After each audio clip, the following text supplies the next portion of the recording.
तो good morning, नमस्कार भाई लोग। Bhojpuri superstar hit machine Khesari Lal Yadav का एक और बवाल बोलबम सॉन्ग जो कि सावन का सबसे बड़ा बोलबम सॉन्ग होने वाला है, जिसके लिरिक्स राइटर है कृष्णा बेदर्दी जी।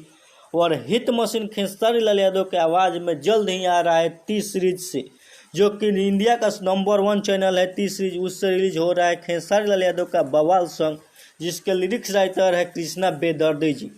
कृष्णा बेदर्दी जी खुद लाइव आकर बताया कि बहुत ही जल्द आ रहा है टी सीरीज से बहुत ही बड़ा बवाल बोलबम सॉन्ग, जो कि साल का सबसे बड़ा बोलबम सॉन्ग होने वाला है।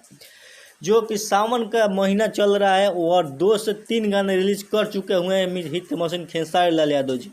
पहला सॉन्ग अग्निवीर बोलबम और दूसरा सॉन्ग कोको कोला बोलबम सॉन्ग और तीसरा सॉन्ग रिलीज हो चुका है बोलबम बोला हारमोनिया पर, और चौथा सॉन्ग आने वाला है हम टी सीरीज से, जो कि इंडिया का नंबर 1 चैनल है, उसे रिलीज हो रहा है बहुत ही जल्द। तो वीडियो अच्छा लगे तो लाइक शेयर कमेंट जरूर कीजिएगा। तो मिलते हैं अगले वीडियो में, और जाते जाते चैनल को सब्सक्राइब कर लीजिएगा। Love you.